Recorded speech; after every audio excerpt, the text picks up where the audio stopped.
Welcome everyone. Welcome to this first webinar of Dawra Madwarna, which is translates into the networks of green open space. This is a collaboration between the creators of Dawra Madwarna and the University of Malta, both the faculty for the built environment and the Institute for Climate Change and Sustainable Development. As I said, this is a webinar intended primarily to raise awareness, to discuss and bring to the fore issues related to green open spaces. The webinar, and there is a series of webinars which the network is intending to organize. So we also hope to see you attend these webinars over a period of time. So there's the idea of having these online webinars taking place every 2 to 3 months, of course, having a specific focus related to the issues of green open spaces. And the seminars or the webinars will be via Zoom, will be recorded as well. So people can also have the possibility to review and watch later. This first webinar, entitled Introducing the Concept of Green Open Space Networks, and looks at the idea of spatial planning and the idea of integrated and a proactive approach towards spatial planning. We have a panel with us today of 4 people working in the sector. We have Anthony Alul, who is he president? No, not the president, but from the Chamber of Planners. We have Noel De Bono from the Environment and Resources Authority. We have Michel Borg from the Planning Authority. And hopefully joining us a bit later, Paul Gauci, who is a planning consultant, and of course, previously to that was also a lecturer on spatial planning at the University of Malta. We are also joined by Sarah Scheiber and Nina Hattingh. Yes, thank you. And Wendy Jo Mifsud, who are also leading this network of green open space, or Dawra Madwarna as it is called. Just a few housekeeping. We are recording this. As I said, these webinars, the intention is to have them recorded so that we can also make them available online for people to see later. In terms of the format, this is a webinar. We're using the webinar function within Zoom, so the attendees can of course join and listen, but of course they cannot speak. The interaction will happen through the chat function. So we encourage you to use the chat. Wendy Jo will be actually reviewing that and keeping an eye on the chat so that we can capture any questions or comments that you might have during the panel discussion. So if you have any questions, please do let us know and send us a message in the chat. Here is the program, as you can see it on the screen at the moment. After this introduction, I will pass on the word to Nina, who will introduce the platform. Then there will be a presentation of the position paper. This is how our first document that basically provides the background to this platform or network. Then we'll move on to the panel discussion with our panel and speakers, and then we will have also a bit of time for questions.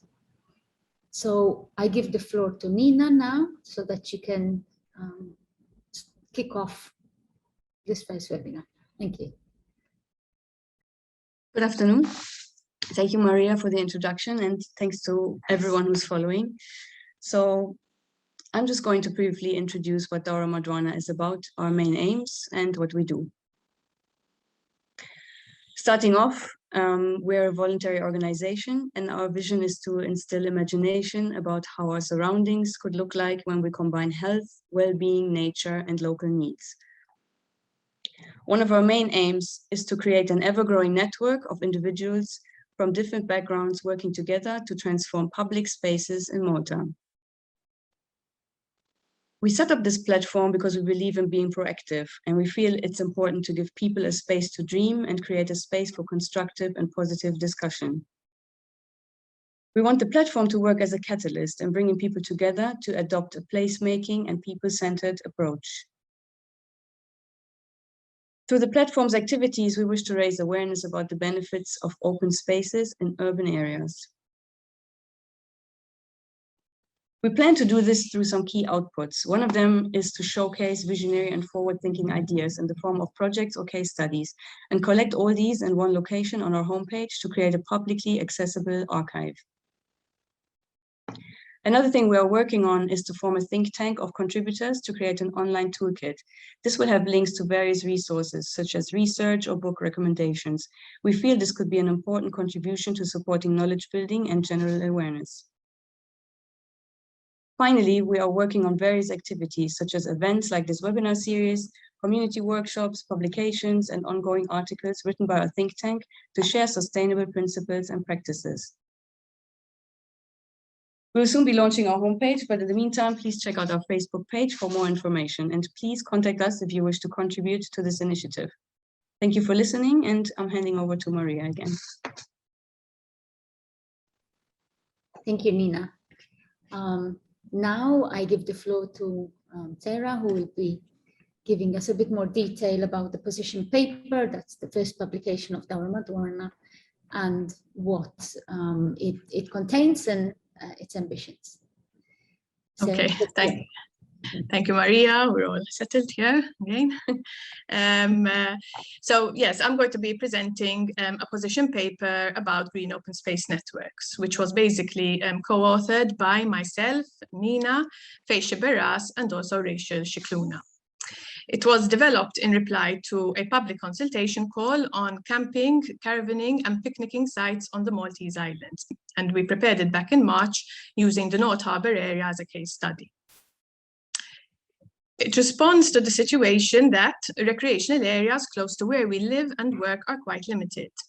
And so the paper seeks to reimagine our existing urban environment with a focus on urban open spaces.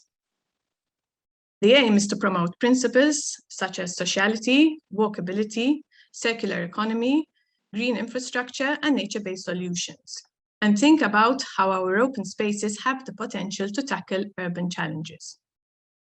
We believe that through holistic planning and design, there is the potential to create a series of connected pockets of recreational areas and amenities. And we illustrate the importance for green open space networks as an integral part of green infrastructure planning.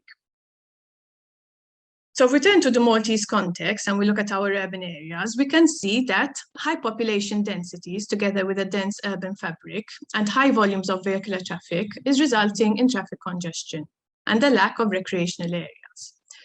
And while densification per se can be seen as positive, without the appropriate infrastructure and management, this can result in unsustainable development patterns. And this also results in the lack of competitiveness and also impacts our mental and physical health. So how can we address this? We basically need to think about transportation and open space provision in an integrated manner. A transport strategy which promotes quality of life through the creation of green spaces, even at the expense of car reduction within our inner urban areas, is definitely the way forward. And in 2016, the National Transport Strategy and the National Transport Master Plan already advocated for such an approach. The strategy identifies a number of strategic goals and guiding principles which promote sustainable mobility. While the master plan then moves on to identify a congested hub in our urban area, as you can see here in this image, and one of the objectives is in fact to reduce the role of the car in this busy, congested urban hub. However, we also believe in the need for a strategy for a network of green open spaces or urban green infrastructure. Now, to do this, we need to think in terms of creating inclusive and culturally sensitive places. Putting people at the center of design is therefore essential.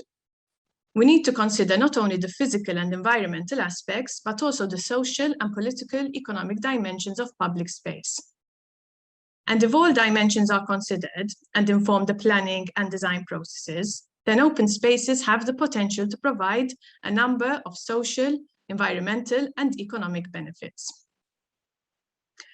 Research studying the local context has shown us that urban open spaces in Malta are lacking in their potential contribution to sustainable development. They were also found to be extremely limited in the play and recreational value which they provide. Other local research suggests that with rapid urban and economic development, Malta experienced heavy investment focused solely on car use infrastructure.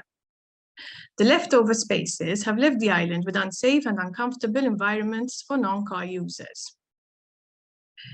Interestingly, a survey carried out by ERA also found that 61% of the participants are willing to forego parking spaces for more public spaces, while 81% were willing not to drive through certain roads for cleaner air. And another survey found that greenery, trees, or nature are the qualities which people are missing most in their urban open spaces. Now, there is a lot of different research specific to Malta, looking into various aspects relating to the planning and design of our open spaces. And we can't go into all of this now, but we believe that this knowledge can be capitalized on in developing this idea for networks of green open spaces. We can also see that this idea of green space networks is trending internationally, as we have seen in Paris.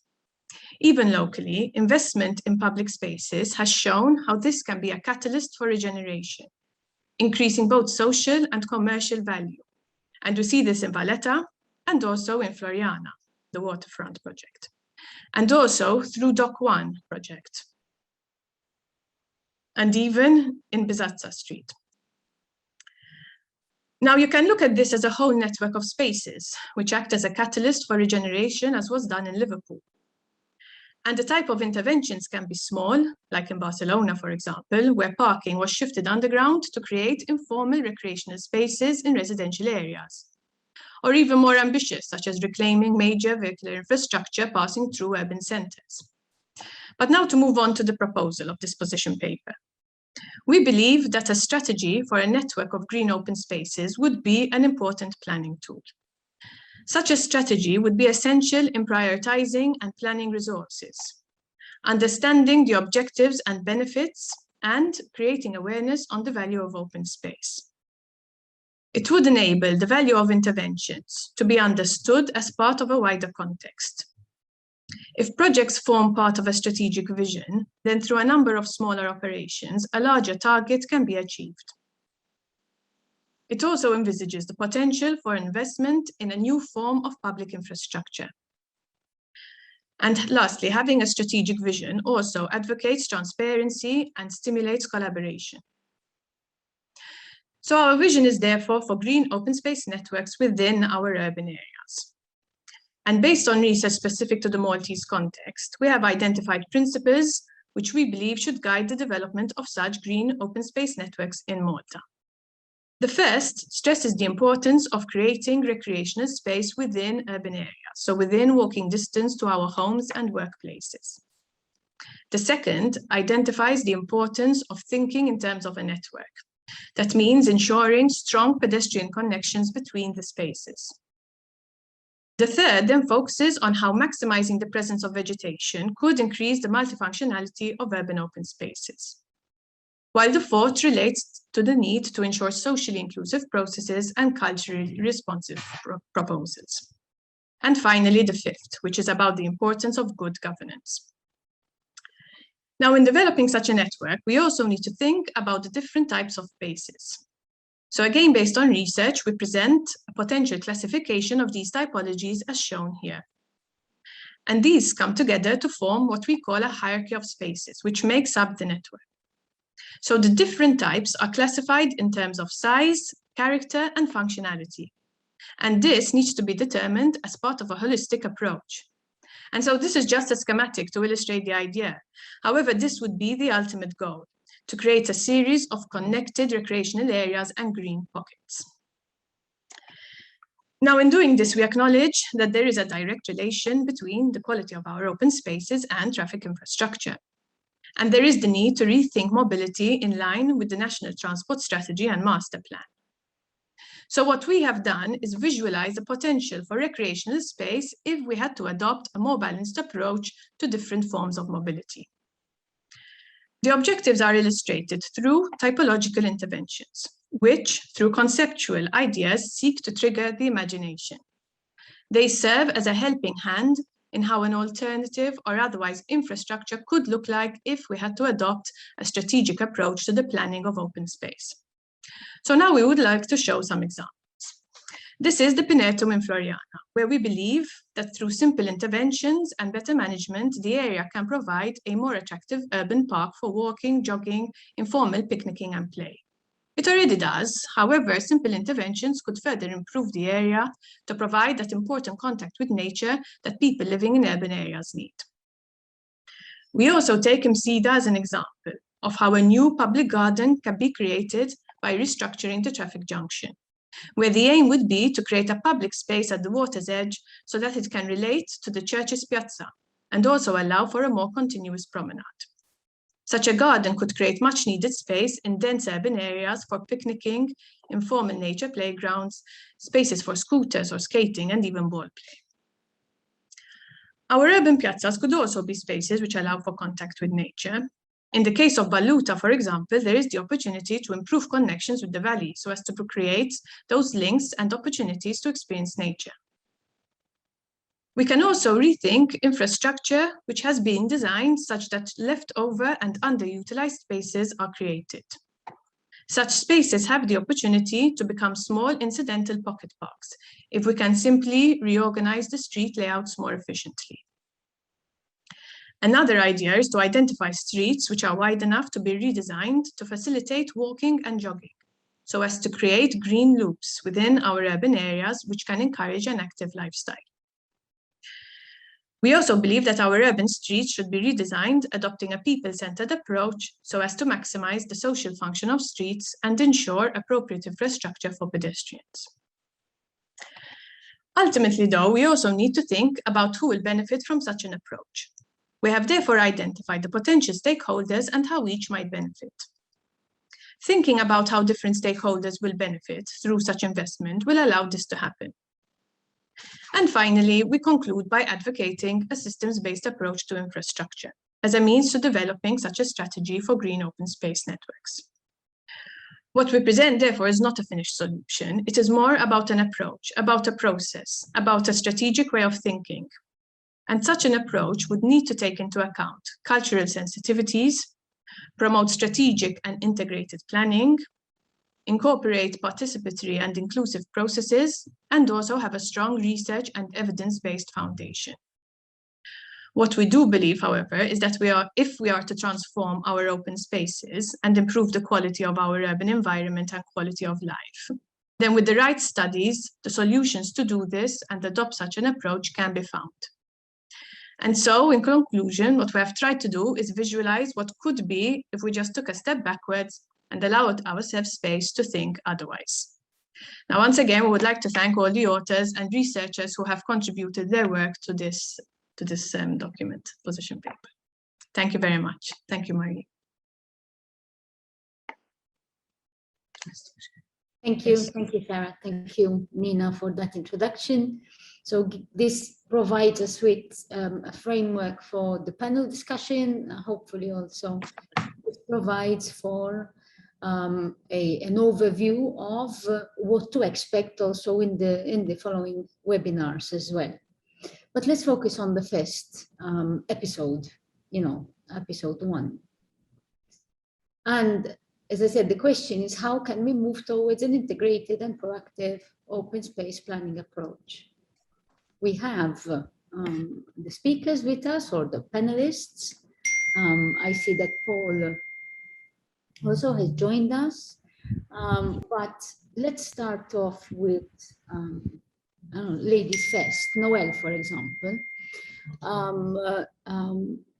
Before we dive into the questions, would you please provide us, and not us, the attendees, with a bit of background on an introduction about yourself and what you do in your work life, at least.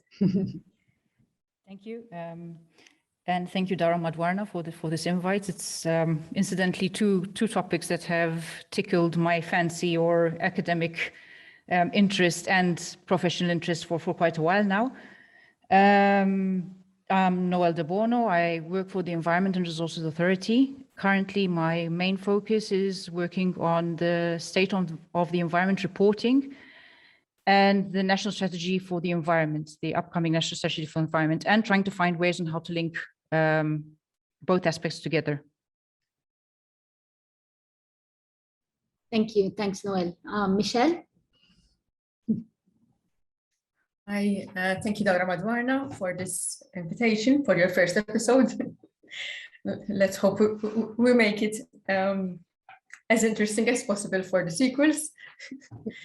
I'm a planner with experience also in environmental management. Currently, I had a small team in the planning called the Green and Blue Development. And our scope is to meet the challenge, or try to meet the challenge, let's say, of mainstreaming sustainability in the planning process. So essentially, we're involved in policy making, and we try to see how the planning system, the planning policies can include in them elements with regards to the environment, sustainable development, and climate change, but as a planning tool, let's say. What is planning, the planning function, responsibility, how can we improve the planning policy framework accordingly? And we've been working on the issue of green open spaces for quite some time now. And the last 4 years, we've been working also on with other colleagues here in this meeting and in other fora on green infrastructure as well. So I'll be happy to contribute to the discussion. Thank you. Thank you. Anthony? Yes, good evening, everybody. Well done for the detailed report and the presentation. I'm Anthony Alloul. I'm well here as Secretary of the Malta Chamber of Planners, but my job during the day is with the Malta Tourism Authority, where I assess applications for tourism accommodation development, hotels, guest houses, hostels, basically something totally different from what we are discussing here. On the topic, it's very important. I mean, yes, talking about a strategic approach is the right way. What we have to look at is are the structures there and willing to adopt this strategic approach? Because with a strategic approach, I see it as having all stakeholders, all interested parties together. And from my experience, and some of the people who are participating know through their experience over the years, it is sometimes difficult to get everybody to work together and come to some form of concerted vision. And one of the aspects of open spaces and the way, unfortunately, they've been handled over the last years, just one item, which is part of our work, is the tables and chairs taking up most of the spaces. You showed a photo in the report of the entrance to Valletta, where you've got the parliament on one side and the residences and the establishment on the other. You should see that on Saturday evening, where half of that piazza, if not 2/3 of it, is taken up with tables and chairs of nearby restaurants. So thinking strategically needs a big shakeup. But we'll have a chance to talk about this as we go along. Thank you. Thank you, Anthony. Paul, do you want to introduce yourself for now before we turn to the questions? Yeah, I'm trying to start the video, but I cannot. I don't know what's happening. So until I manage, I'll just introduce myself and sort of be semi-anonymous. Well, basically, up to 2 years ago, I used to try to teach planning at the university. I emphasize try mainly because I noticed, or I don't know whether the situation is still the same today, but there's a general lack of interest among students to follow a career in spatial planning.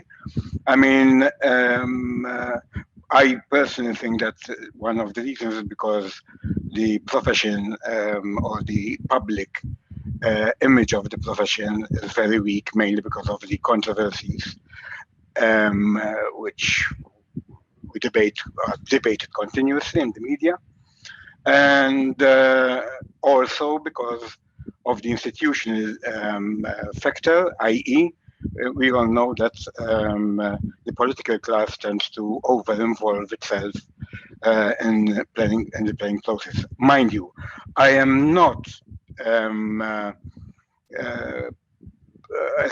a keen supporter of the idea that planning should be autonomous from government. I think spatial planning should be part of the activity, if you like, of government, because basically it is the locational arm of the, or branch, if you like, of other policy areas, social policy, economic policy, etc. On the other hand, I think that there's a limit to the level of interference of the political class.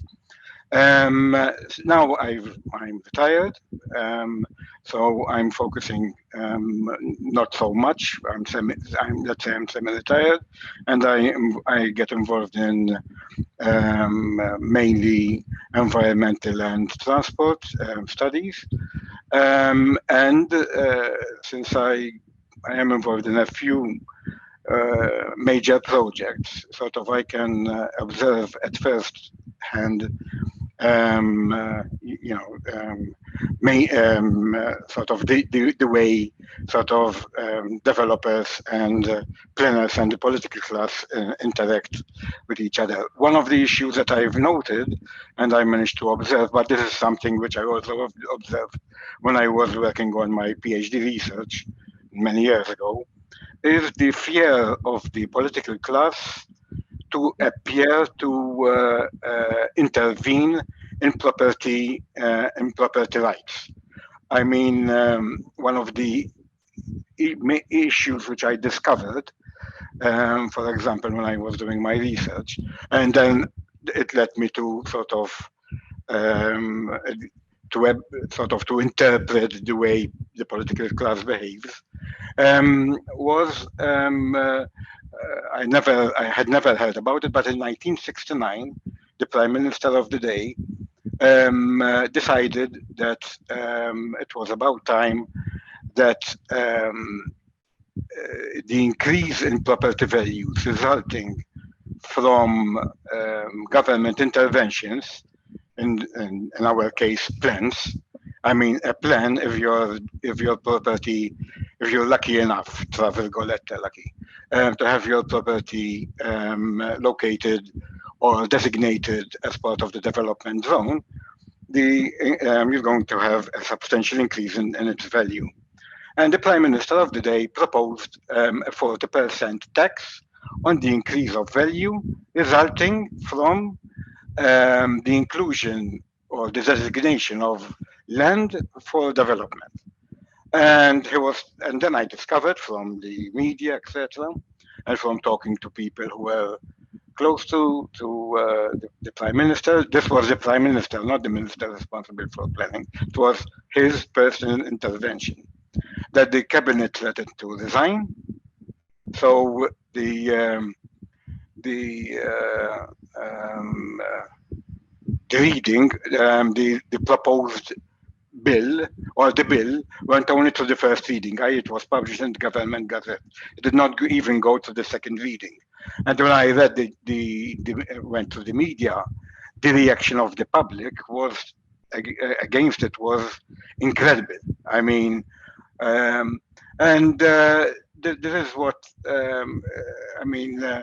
He was very courageous, in my opinion, to come out with this, because he was ready to confront sort of the results or the outcome of the boom of the 1960s. I don't think there has been anyone more courageous than him, frankly. But this particular experience and the discussions around it with people who are involved in those days led me to sort of, or give me this bias of interpreting situations always along these lines: the fear of the political class, and this is where the link comes with open spaces, because if you want to create open spaces within urban areas, you have to expropriate land, and obviously you need taxpayers' money, unless you use the FAR, the floor area ratio principle, which may not be acceptable because it can lead to buildings which are higher than what people are ready to accept. So there's always this continuous dilemma, which makes then the provision of land for such projects virtually impossible, in my opinion. Okay, thank you, Paul. That's quite an interesting background to start with, and an interesting perspective also to consider. Because if we look at the first question that I would like to pose to the panelists, is whether indeed, and I'll leave Paul to the end now of this, but the other three panelists, whether indeed, therefore, and sort of a vision of open spaces and the planning that would go into the implementation of these green space networks in our urban area, whether to a certain extent is, let's use the word that Sarah and Nina came up with. They think, about fantasy. Is it impossible? Of course, Paul has also mentioned this word, or it's a necessity. So yes, it might be impossible, it might be difficult, it might be a fantasy because of the difficulties, but the other end of the question is it a necessity? So I pass on the floor to Noelle. Maybe she can start the answer to that question, and then we'll allow Michelle, Anthony, and Paul to comment as well. Right, thank you. The thing with, well, I'm going to start off with the definition of green infrastructure, and I'm going to widen it a bit for all intents and purposes, because we're discussing here green networks, which is literally just the horizontal space available for greening and other means of transport. But we can also start looking at green infrastructure vertically, and we could also start looking at green infrastructure with a Z-axis, so to speak. So incorporating energy efficiency into buildings, or mimicking nature within the urban infrastructure to better water flows, to better waste flows, to better energy flows through that system, right? So if you look at it in terms of acquiring new land, yes, I tend to agree with Dr. Gauci that there are incredible challenges there, and we still are trying to really unwind and understand where the challenges are coming from. Maybe we can start tackling them, and that's this whole study in itself. I'm sure, but I wouldn't say it's an entire fantasy, because if we start putting on the table all the cards that we already have available to us, i.e. the open spaces that are already designated as open spaces, they're already parks, and then restructuring those parks to promote the aims that Dr. Scheiber has put forward in her presentation, then there is an opportunity to move this forward. I mean, quite a way back in Birgu, I think, when the mayor of Birgu tried to put forward an activity for residents of Birgu to start bettering their neighborhood, there was a community feel to that, and they actually brought out vegetation and plants into the streets, and they made a bettering of the streets. So there are different levels to creating green infrastructure, and I would say that it's not much of a fantasy, but there are aspects which you can grasp to and make it a reality. We just have to kind of think out of the box, and this is why I appreciate this webinar in the first place. It's bringing the topic out to the public for discussion, and hopefully the different stakeholders that can actually play a role in this can start showing an interest in it. There are very aspects to it which we need to try kind of translate to the different stakeholders really and truly in terms of opportunity. Thank you. Thanks. And Michelle? Okay, I'm going to pick up a bit from what Dr. Gutch was saying, because after almost 30 years of experience in Malta, at least in this part of the of the century and towards the end of the 1980s, an attempt was made to plan urban spaces for Malta. And let's talk about having urban spaces for the community before green infrastructure and biodiversity issues and water management came into play, and all the EU directives. There was the context that was available then was that we had a set of maps, the temporary provision schemes, they were called at the time, where the, let's say, urban development, the limits to urban development was possible, and where the open spaces or green open spaces could be made available. Since then, there were the local plans that were also prepared on the basis of the first strategic plan on land use. And in every local plan, although they might not have the same definitions, but in every local plan, there were green spaces at least identified. Again, we did not go into the issue of land ownership, property rights. And that particular issue is the hottest packet that one can seek to avoid, to address, but it's the key to the solution for many, many issues. Because the value that we've given to ownership on the islands is such that somehow, this is a personal comment rather than an authority comment, it seems to override the national interest, let's say. If we are a community of almost 500,000 people living on the same 315 square kilometers, and each one is seeking their own parcel of land, you can only have 500,000 parcels of land, but you cannot fit them all in that space. And we need space for other uses as well as infrastructure. So the way I see it is it's not a fantasy. Let's say it was a necessity because it was already part of the planning structure. Now it's even more of a necessity because there's lack of that space.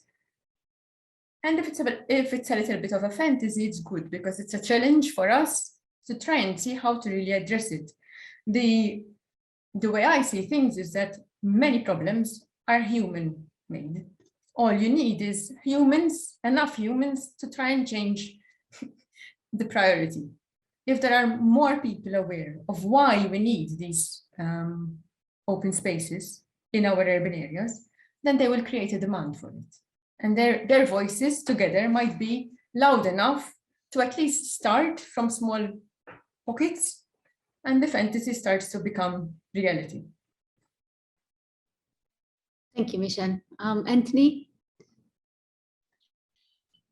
Yes, I mean, Michelle mentioned the TPS. I think the TPS at the time had a function basically to control urban sprawl, but in terms of maybe open spaces, it failed. There are a number of spaces that were identified as green areas. Now, on what basis, etc., or not, I don't know. But for example, when I was working on the South local plan, we find out that there are a number of spaces which are privately owned, which were supposedly to be taken up, expropriated by government and turned to public open spaces. And at some point, that process, Paul, correct me if I'm wrong, that process stopped at one point. So I know of areas in Zabbar, for example, which are, privately owned within the development zone, and the owners can't do anything because TPS identified it as green. We had kept it obviously as green in the local plans, but there was no mechanism to start the process of turning that into a green open space. There were areas, I remember, I think in Zurich, where we introduced the policy because the site, the green area was kind of on a slightly sloping gradient, where we even tried to put a policy where consider development beneath as long as the upper part is kept as a green area. I don't think it was taken up at this point, as far as I know, but there were kind of thoughts put in to try to get these green spaces into use, into function. There are a number of green spaces. I went through again recently the South local plan, like in Asha, where they're underutilized. They're parking areas, and if they're planned properly, they can be put to better use. So I think that's one thing we have to look at from the local plans, where green areas and how these could be through maybe some government intervention and system. I don't know. It needs some discussion to bring these properties into this land into public use. Otherwise, it's going to remain derelict field, etc. You mentioned in the report the Pinetum in Floriana. I live in Floriana. Floriana is one of the probably the only locality with an abundance of open spaces, gardens, the granaries, let's say, and this big Pinetum, which, every time I pass through there, I say, but in winter, for example, why is it not so much used, even for walking, etc.? There was a time when there was kind of an image with the place, so people were a bit scared to go, with children there. But if it's properly managed, I mean, that's not a fantasy. That can become a reality. Maybe not so much intervention of creating pathways, etc., but keeping the sort of natural area, creating maybe some play areas here and there, and it's a large area. It's a very large area, and it can be combined also with the fortifications, basically. So you have a kind of two experiences there: the cultural and the recreational.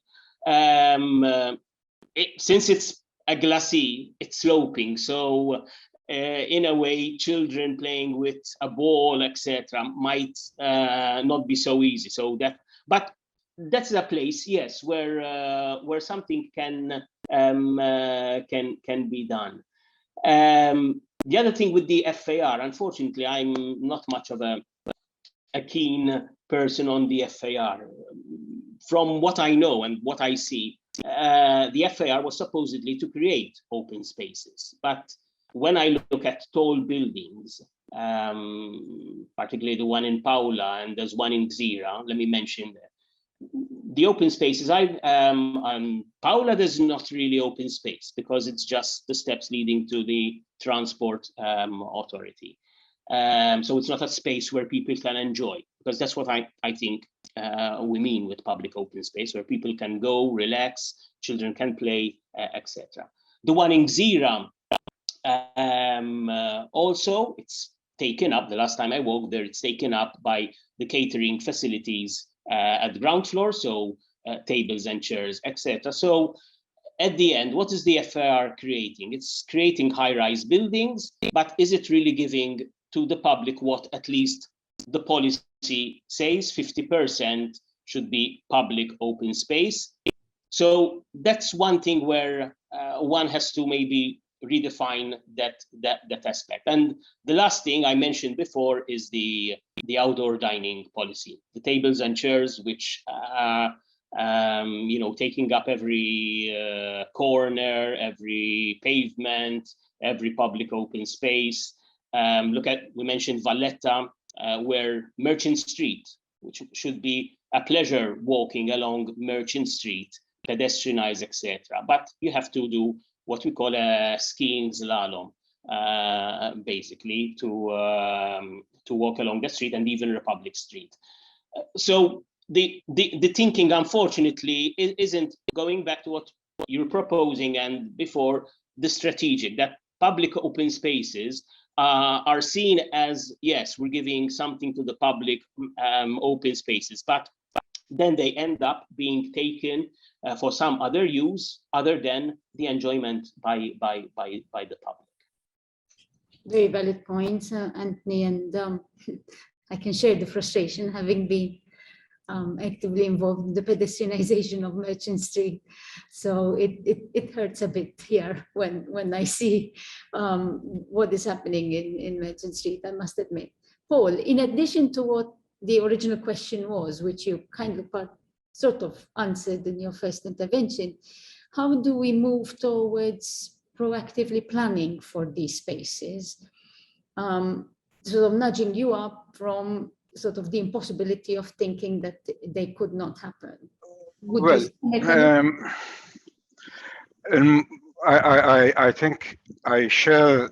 I'm a bit pessimistic, frankly, with regards to this issue, because, in my opinion, the only way in which we can do it is by doing, but in a better way, what the people working on the Partial Master Plan assumed that they were doing. I mean, in my opinion, the Partial Master Plan was a complete disaster, okay? Mainly because we all know why, but basically it was. However, one of the issues which put the designers into trouble with the local community was the fact that they assumed that it was okay in this country for planners for plans to encroach into private property. Now, that unfortunately, no one told them that in Malta we don't have the equivalent of, for example, the compulsory purchase and planning act in the United Kingdom, or similar laws in Sweden, Holland, and other countries, where expropriation is not only done as is done in Malta for the public use, i.e. for roads or schools or hospitals, etc., but also for planning purposes. And we don't have that type of legislation. Unfortunately, no one told these guys about it, and they went around happily proposing the demolition of buildings for that particular development, etc., etc. And unless we have, we sit down in my opinion, in a bipartisan way, to face this obsession, or to challenge head-on this obsession of people with respect to private property, we can never move, because what does this involve? Well, there are different approaches in different countries. But again, I recall reading a report written by Joe Hattingh in 1963, when he came back from Liverpool, in which he proposed are the adoption of this system used in Sweden, where the local authorities may decide to create an open space, a public space anywhere. They compulsory buy the properties from the people, who own the land over there. Then they invite them. Then they invite developers to make proposals. The land would be passed on to the developers, but they invite the original owners to be shareholders in such an enterprise. And obviously, no one bothered, to. I doubt if anyone read Joe Huntingford's report. Joe Huntingford, by the way, was the first chief planning officer of Malta, basically, from 1963 onwards. But however, unless we start from there, I don't think we can do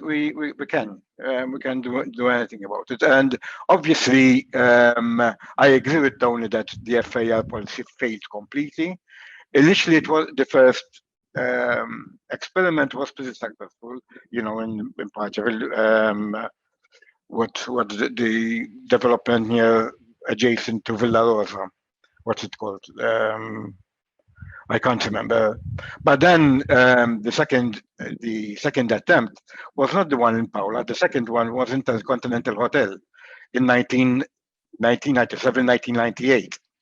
First of all, the permission was issued illegally because the decision was made before certain other things which had to be done in the planning process were not done. And secondly, this open space is inside the hotel, and all you have is a hole in the center of this hotel, surrounded by the balconies of rooms, it's a terribly. So basically, we went from a successful one, Bay Street, which I think, was quite and still is quite vibrant. Then we went into the other extreme, a complete failure. Then the Paula one was another disaster, and obviously because we did not use it creatively. And I'm not against the idea per se, but what concerns me is the way we have a policy instrument which is potentially positive, which we don't use properly. So this leads me then to go back to how the public at large, because ultimately politicians behave in a way which they assume would get them more votes. So basically, in a democracy, we get what we deserve. We get the leaders we deserve. So basically, the behavior of the political class reflects what people think sometimes, or what the politicians think that people think, or their voters, I mean. I still have to see a politician who's been involved or connected with bad decisions, who is downvoted, who loses his or her place in parliament. I still have to see that.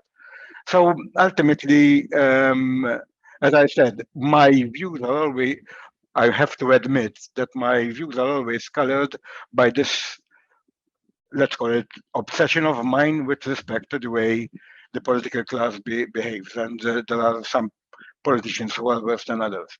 But again, unless we take the bull by the horns and start talking about the powers which government has, enormous powers when it comes to, and in Malta, these powers were given to government in 1962 when Malta was declared a planning area, which was an idea proposed by Jeffrey Switzer. And the concept of the planning area was that property rights are divided in two. There's development rights and ownership rights. When Malta was declared a planning area, the government nationalized development rights, the right to change the use of your property. That became purely government. Government can dictate, but it is not using that power. Governments do not use those powers, as they should be, or as we think they should be doing it. And So things I don't see where we can have what the solution is. You know, I mean, because ultimately the people have to push them, and the people don't do it. Indeed, I think there is a bit of a chicken and egg situation as well. Yes, exactly. The situations, and I think the other thing is that we kind of miss the common good as well.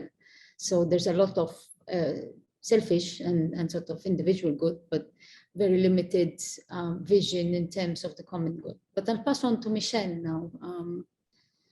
Michelle works at the Planning Authority, so I'm curious to hear her perspective on what has been said so far.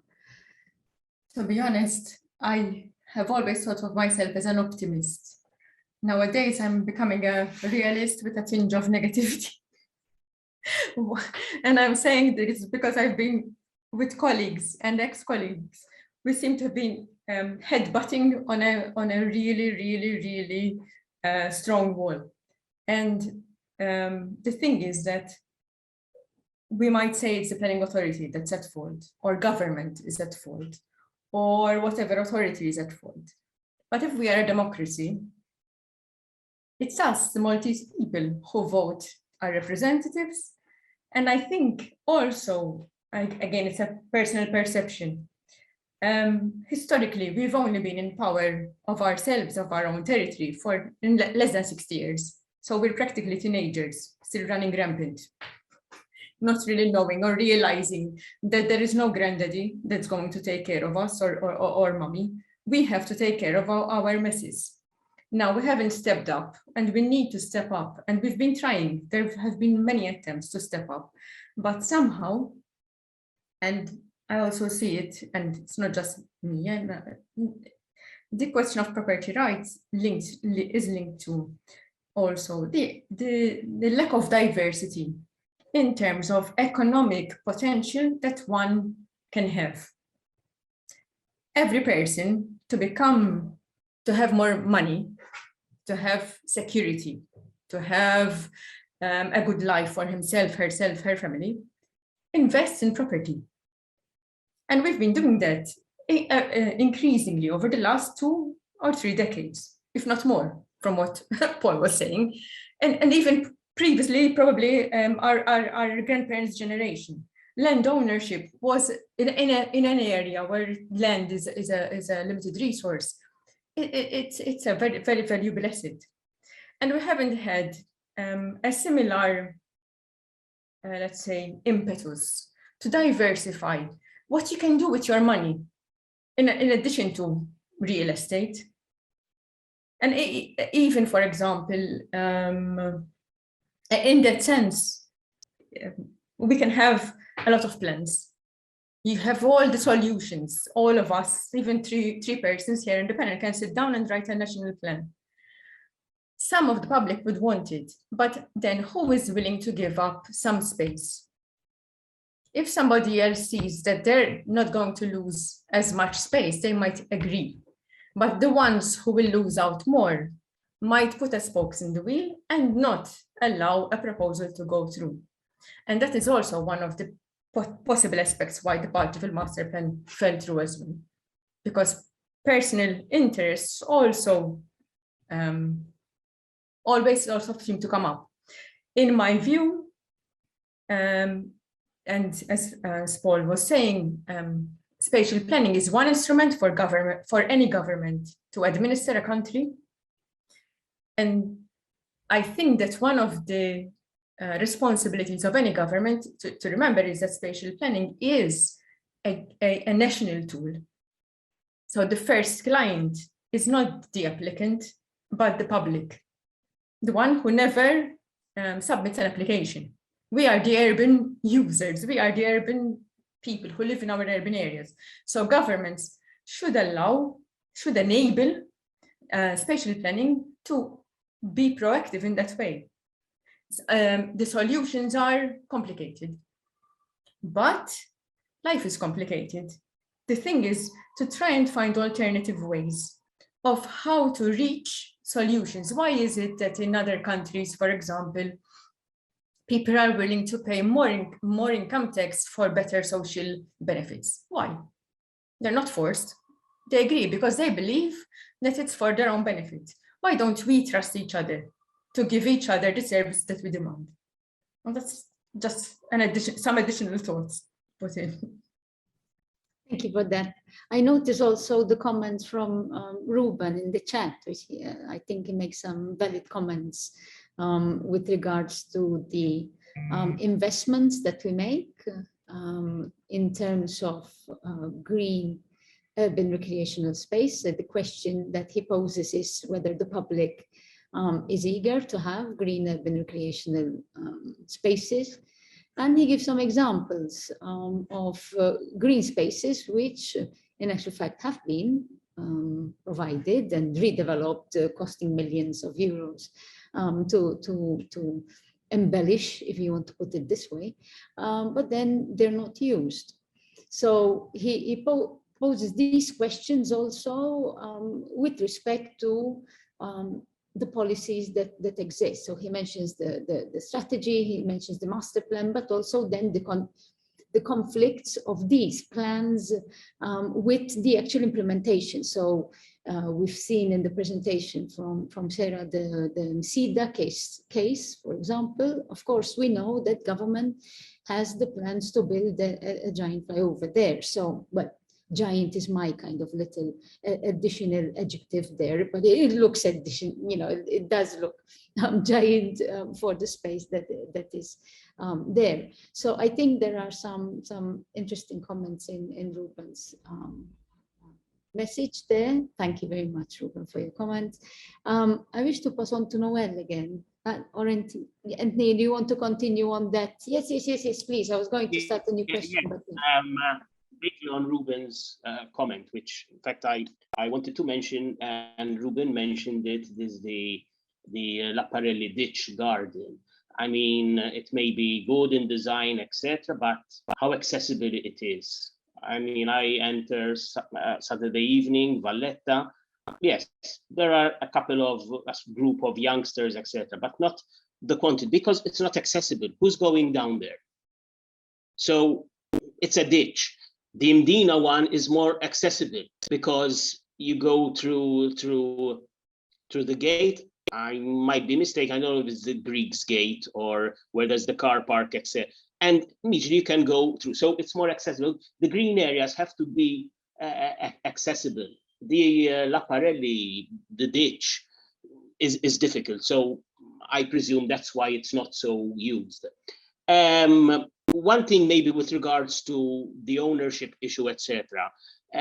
Overseas, there's this what they call transferable development rights, where if you're allowed to build a certain envelope, but the volume and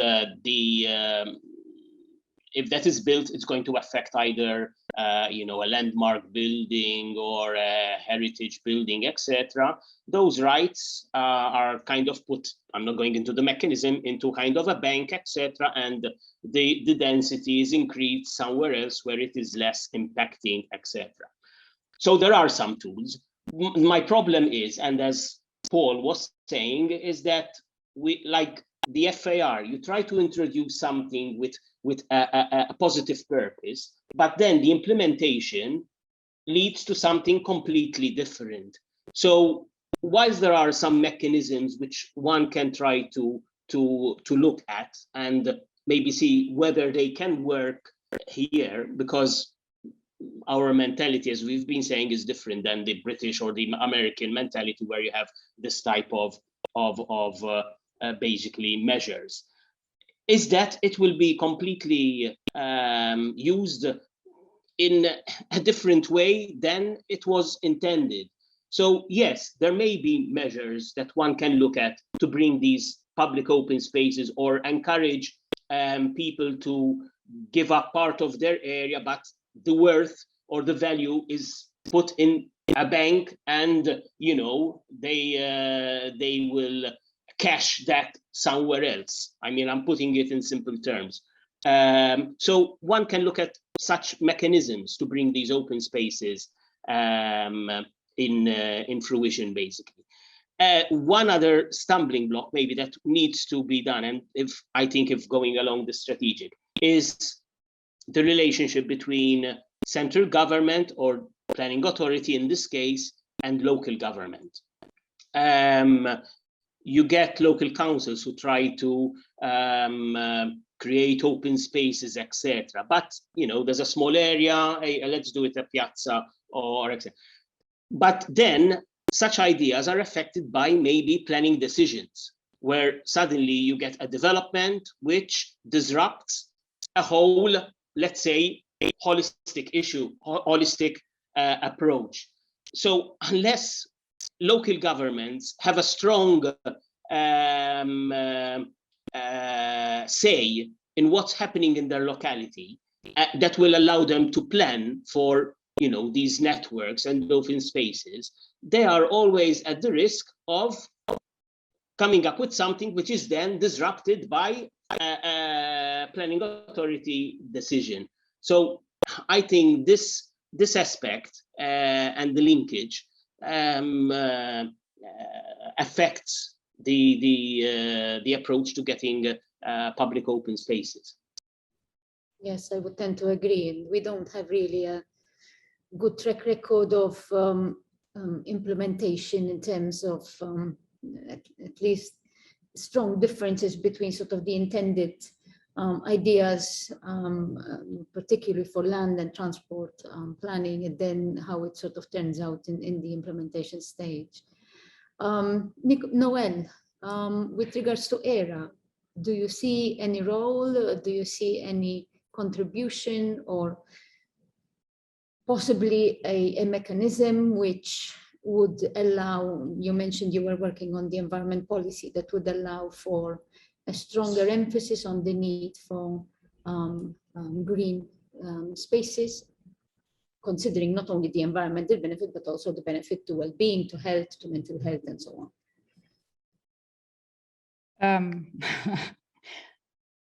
I'm sitting here with 4 or 5 people, giants in my reality, my service, that have literally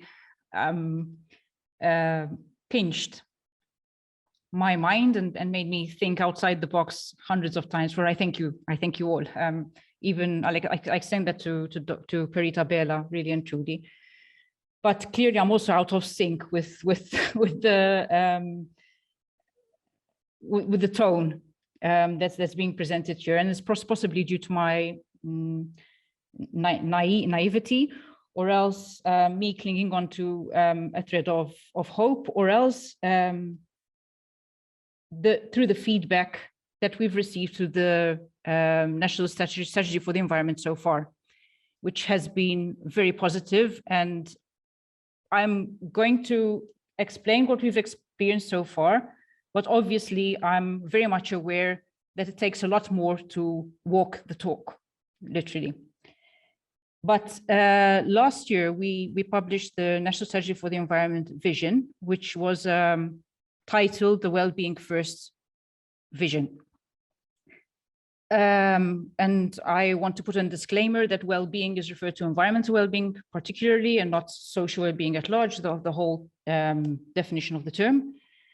But the selection of that vision was not carried out independently by ERA, but through a very rigid consultation process. So we initially started off by trying to identify the drivers affecting environmental change. And then these were classified with all participants through a stakeholder consultation process as critical drivers of change in terms of importance and in terms of clarity into the future of how they will evolve. And we also asked the stakeholders to select 2 the most critical drivers which they say affecting the future of environmental development in Malta. And by the end of it, so through a stakeholder consultation and through a multi-criteria decision analysis carried out with academia, carried out with authorities, carried out with ministries, the well-being first scenario was conceptualized in a way, because they selected, this exercise ended up selecting a economics and the economic driver, and we include citizen choice in that economic driver, because economics is all about citizen choice at the end of the day, and okay, at its core, and the need for a consolidated policy approach. Those were the two critical drivers into the future. When we put them against each other, the four scenarios that we came up with were the me first scenario, which is the egoistic approach to the environment and to planning really and truly. So me first, I want this place for income, for money, for whatever, and I want this parking space, and I want this, and I want that. Then there's the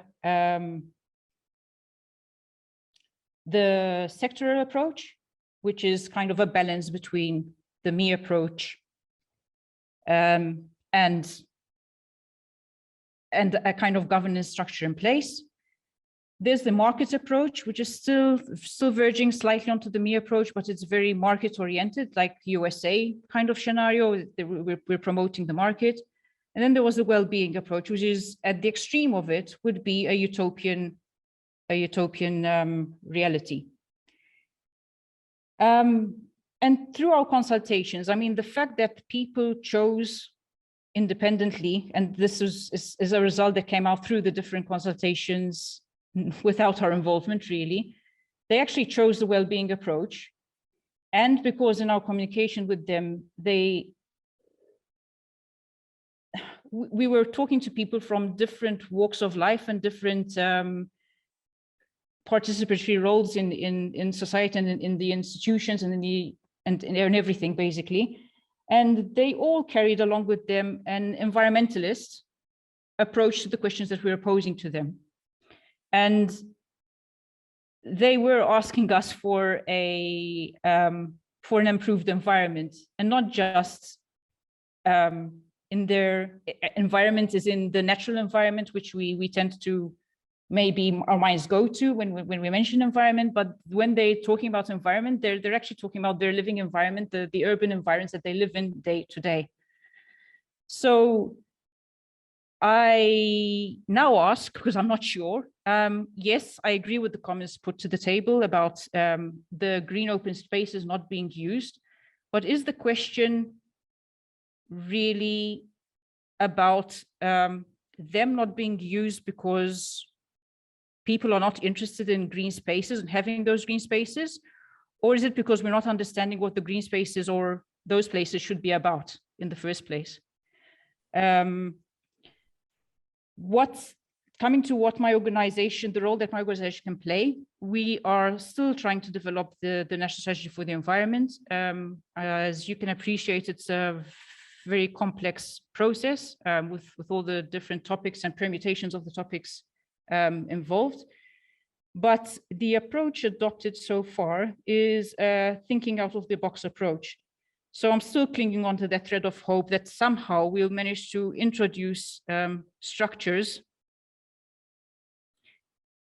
assuming that we've captured where the problems lie, that start tackling the problems at heart so far. Thanks, Noel. We seem to have a number of questions coming in, which I would like to, in the last few minutes that we have, maybe we can start tackling some of them. There is one from Faye to Michelle. Should the planning authority start including green infrastructure plans in the local plans, like they have a plan for policy, transport, and building heights, something the green spaces do not need? Sometimes the green spaces do not need to be large projects or areas, but pockets of green spaces. Well, somehow the local plans already had those, as I think Anthony was referring to in the past, but is it something that could be considered, Michelle, as an opportunity at least? Okay, so something that when we were preparing for the SPED to actually be written by 2015, there were a series of topic papers prepared. And one of them was the rural topic paper.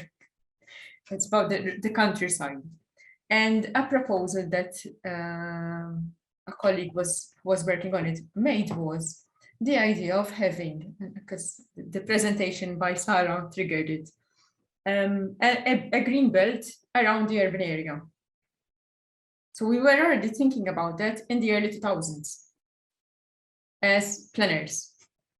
We included strategic policies in the SPED, calling for more, not open spaces, but green open spaces in the urban area. We also talk about safeguarding. The strategy talks about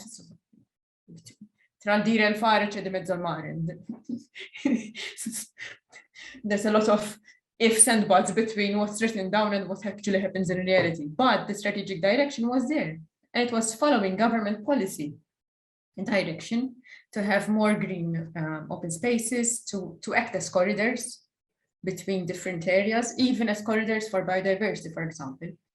But it could be that the people who were involved, and I'm one of them, culprit, in the drafting of the SPED, we reached our thoughts and ideas and we put them down, thinking this is a 20-year plan, it will be spelled out gradually.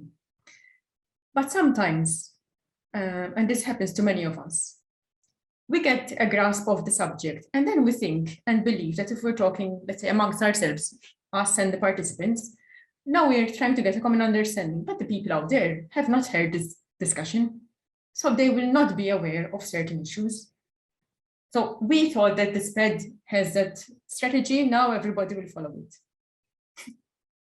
And in a sense, when we are doing the local plan reviews, for example, there are partial local plan reviews happening. We've been trying to include green infrastructure as a requirement in many of the proposals. Again, it depends on the context, on the site, and on other elements and other aspects. The reality is that there are pressures from all areas, but we do try. And the idea of having supporting green infrastructure, I must say that we already have a mechanism. It's not through the policy, it's through the Development Planning Fund, where we have funds available for local councils, NGOs, and even private individuals or groups to actually come up with proposals that are green, that support green and blue infrastructure. The issue is that the quality of the proposals does not meet, we're not creative enough, the local councils do not have enough support to come up with these ideas. If people pool in together, maybe even NGOs, civil society, support the local councils, local communities to come up with key proposals, good proposals where they can get the funds for them, then we have tangible, visible outcomes. The new strategic plan for environment, the new spatial strategy, which will replace the SPED, is currently being reviewed. So the new plan is under preparation, let's say, or the first stages.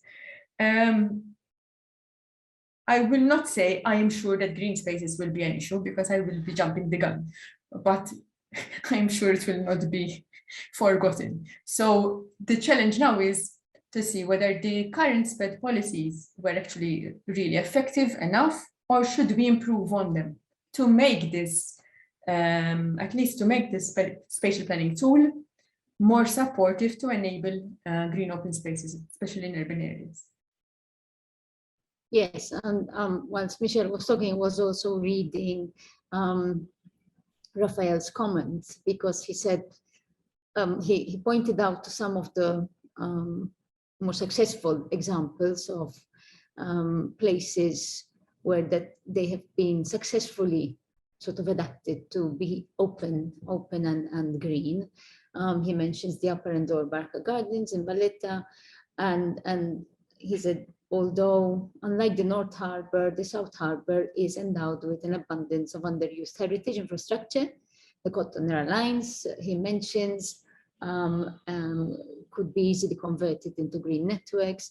So we do have Well, potentially we do have already infrastructure which we could valorize more and showcase probably. So probably here my understanding of the comment is that in actual fact we might be missing the low-hanging fruits that already exist, and maybe we should first try and tackle those, even if, and I think the proposal from Michelle is quite fitting, using already mechanisms and funds which exist. And my understanding is that the development fund is quite substantial, so there is quite some money to be used there. We have other questions by Kinga Milankovic. She says, I keep hearing from people, especially young people, that they would be happy to join local community gardens. They also say that it is very difficult to access them, to access land. And so maybe she is suggesting or questioning the idea of incorporating these examples, these urban gardens into our planning. I think because I raised this a couple of days ago, someone said there were issues with ownership. So people didn't really understand how urban gardens work, and there were some initial problems. But of course, that is something that could be easily overcome. Her second question is, can you imagine these green urban places planted with edible plants and used for educational purposes? Yes, that could be another idea. Could you imagine these urban green places managed by the local communities themselves? And so again, the concept of the urban garden. And what role do you think young people could play in both planning and management of these urban areas? Considering, of course, the heightened climate crisis related awareness that is, I think, more evident today than it was, say, 5-10 years ago. So I think it's an interesting point. I don't know whether, Anthony, you have any ideas on these possible options. You mentioned you work in tourism in the beginning. I don't see that very far from planning, because I think Malta, being very dependent on tourism, the tourism product, and how our urban environment looks, I think plays an important role. So is maybe tourism sector something we are missing, the opportunity from the tourism sector is something that we're missing, and how we can engage more? Well, certainly, yes. I mean, I see some of the results of surveys carried out where there's a strong feeling of negativeness against the overdevelopment, lack of greenery in the island. So yes, the tourists are voicing what they're experiencing, but unfortunately, there isn't a strong reaction to that aspect. And if those aspects are taken in consideration, because, you know, first of all, I was never a proponent of you know, embellishing Malta for tourists. You embellish it for ourselves. When you go around rural villages in Italy, in France, etc., the quality of the environment is for the local, and the tourist is experiencing that quality. So we don't do green spaces for tourists, etc. We do them for us, because we need them, because they're part of our quality of life, and tourists will gain from that. But sometimes, unfortunately, the mentality even of politicians is, oh, let's do this promenade because it's a tourist area and tourists will. So to me, that's the wrong approach. The issue of these you know, gardens where people have a small plot and they're I believe this was the point, where they grow their own crops, etc. It's taking up in many parts of Europe. I've seen on TV basically some programs, particularly in the north of Europe, and it's something probably a result of a certain community feeling and civic respect, I call it, which sometimes here is lacking. We have a tendency, being an island, now I'm being maybe provocative, provoking, that if something is mine, I want to keep it to myself. I don't want to share it. I mean, this is something culturally which is difficult to overcome. One thing is the front gardens. The front gardens were there as, part of the embellishment of a street. But then we find now they're closed because there's a restaurant, so we enclose it, etc. So this mentality to now we're going to the green infrastructure. Sometimes is, oh, we've lost something, let's try something else now. Hopefully the green infrastructure is done and in the proper way and to stay.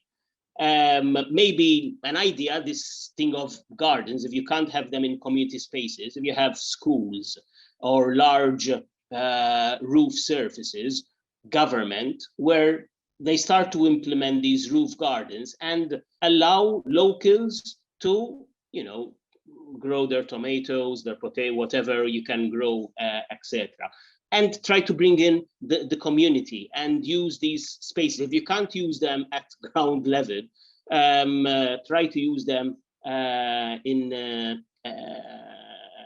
roof level of government buildings, schools, where you have a big surface. But yes, if we go back to tourism, I mean, we have to take note of what the tourists are saying about our product. Indeed, and I see there are a lot of comments and questions coming in, which is great. Suzanne posted the link to the community garden that was developed in Rabat, which I remember seeing in social media as well. I sympathize and agree to a certain extent with the comment from Ruben, who says, sorry to pop in again, but do we really believe that we are living in a society which has greening at heart?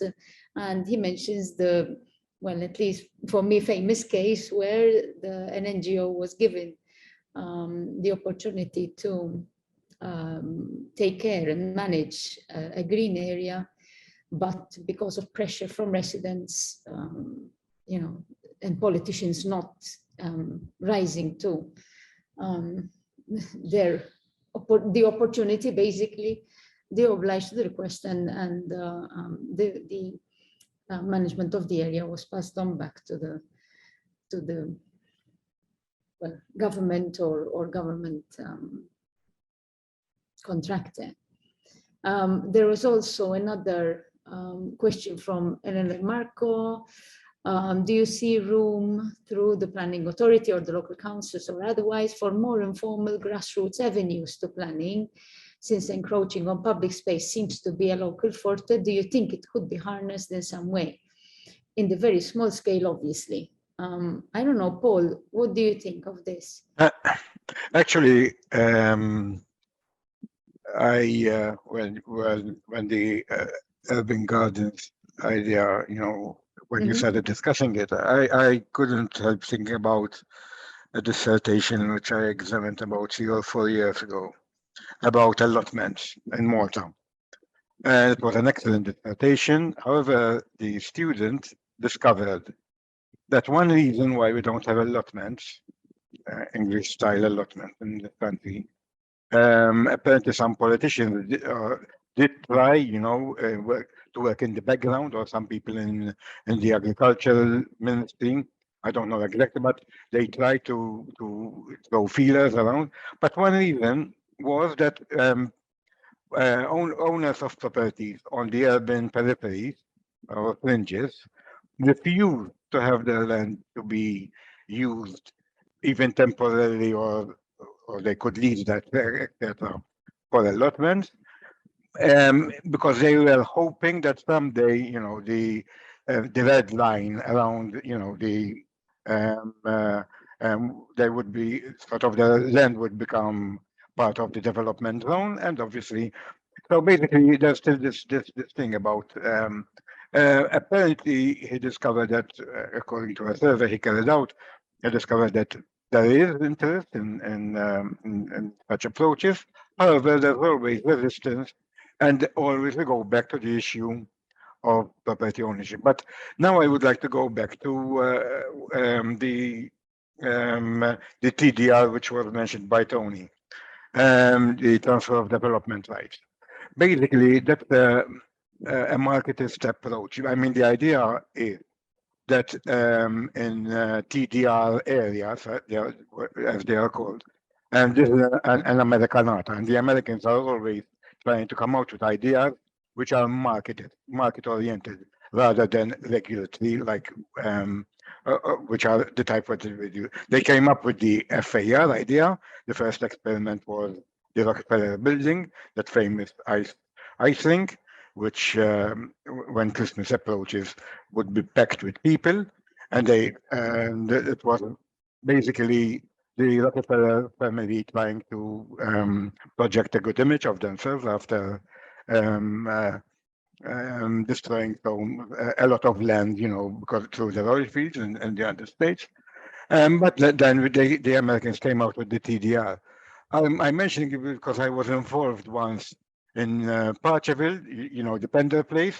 Pender Place originally belonged to one developer. There were two areas. Now there's one area which is controlled by Lauci Portelli, which was sold to him, but and the other one by the original owners, the people who won the tender for the development. But and at one point they proposed to government to transfer the development right on the side of St. Julian to the part of the the land on the other side. The point was that they would have, they didn't, they offered to not to develop high buildings there. The highest one is the one which was completed recently, and the other, the left would be transferred to the other side, which was going to be office development in those days. Then Portelli came in and he changed the whole ball game.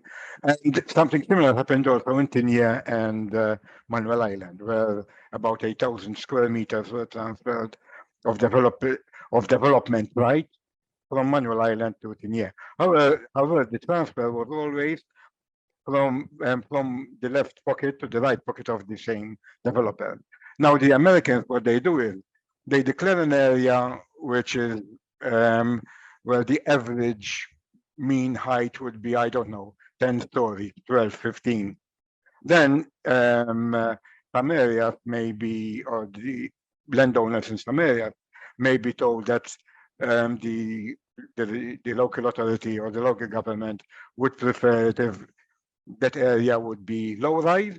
So they are given the opportunity to sell so many stories of height to other property owners and at the other part of the city, where going, very high is not an issue. But on paper it looks easy, but in reality it is a very complicated thing to organize.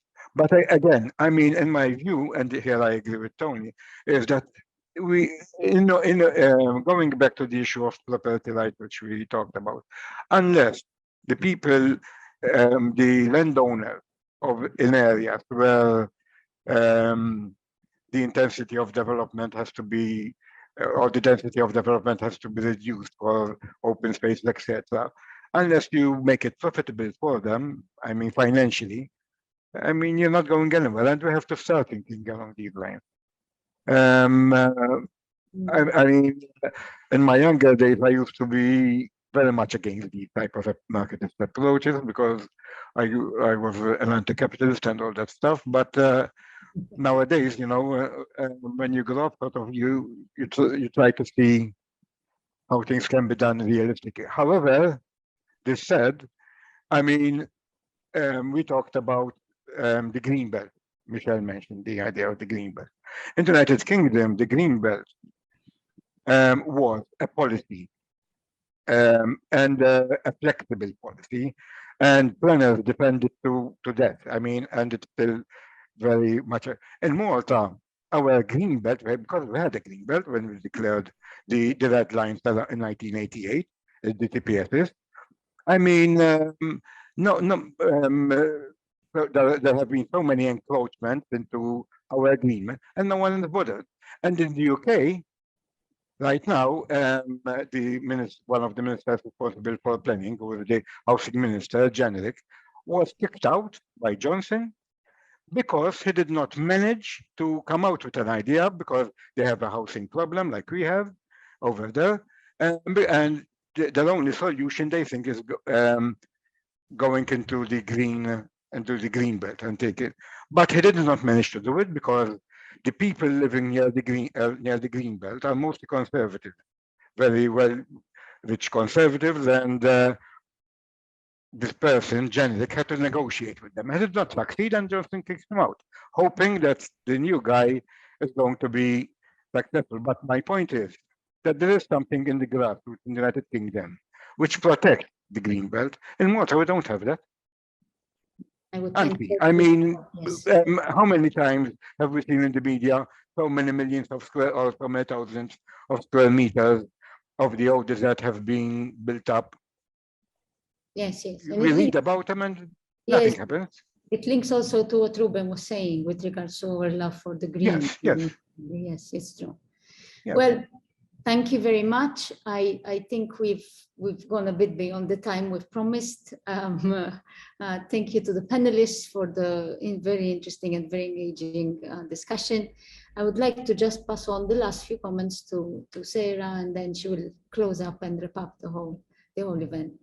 Sarah, if you think.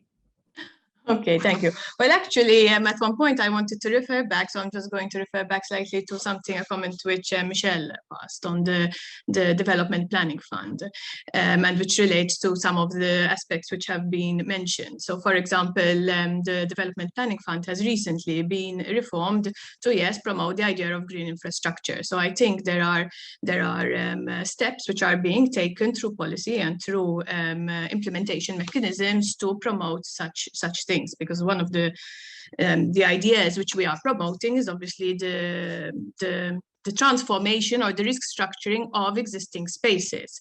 I think it's very interesting that, we've come up with other things. We're talking about, the issues with obviously development and those kind of issues and expropriation of land and property rights. But there is also the existing open spaces which are taken up also by other uses, and possibly the restructuring of these. So simply studying existing open spaces and trying to think about how they could be better connected to each other. And so while the Development Planning Fund, in a sense, is promoting the idea of green infrastructure and is very good for local councils to work on individual projects, at the moment it is that.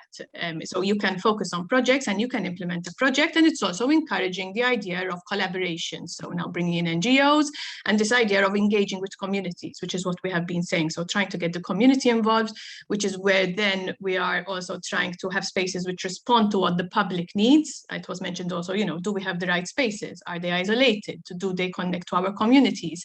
Are they what people actually want? And unless we engage with the public and have a kind of bottom-up approach, we won't really know that. So I think the Development Planning Fund starts to allow for this, but on a case-by-case basis with the individual projects.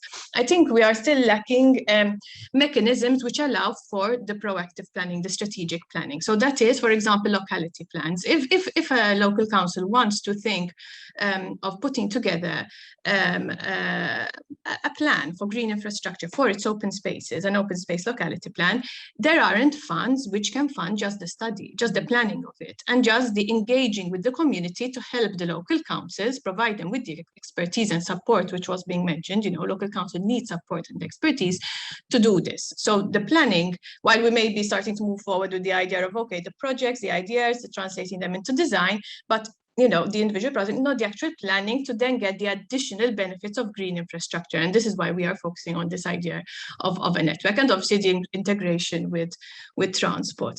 Yes, there is, but so far, okay, it's just been so somebody's mentioning the Bellus Fund, but it still seems to be very much related to projects. As far as I understood, at least from the last information session, which I also attended. Of course, you know, I think the ideas are there, and hopefully these funds are going to continue developing, and this is why we are doing these discussion sessions as well, to create more awareness for people who are attending, that if there are these opportunities, yes, let's speak about them. I mean, we want to showcase them as well on our platform, on our Facebook group, and create opportunities to discuss. So for sure, we will be picking up on a lot of what has been said. The idea that why we wanted, originally we started off this idea with thinking, okay, let's have a webinar on this theme. And then we said, okay, but there's so much to discuss. There are so many different angles. Let's translate it into a webinar series. So what this has given us the opportunity to do is pick up on a lot of the questions, things which have been said. There are, I'm seeing things in the chat, you know, which we haven't even got round to addressing.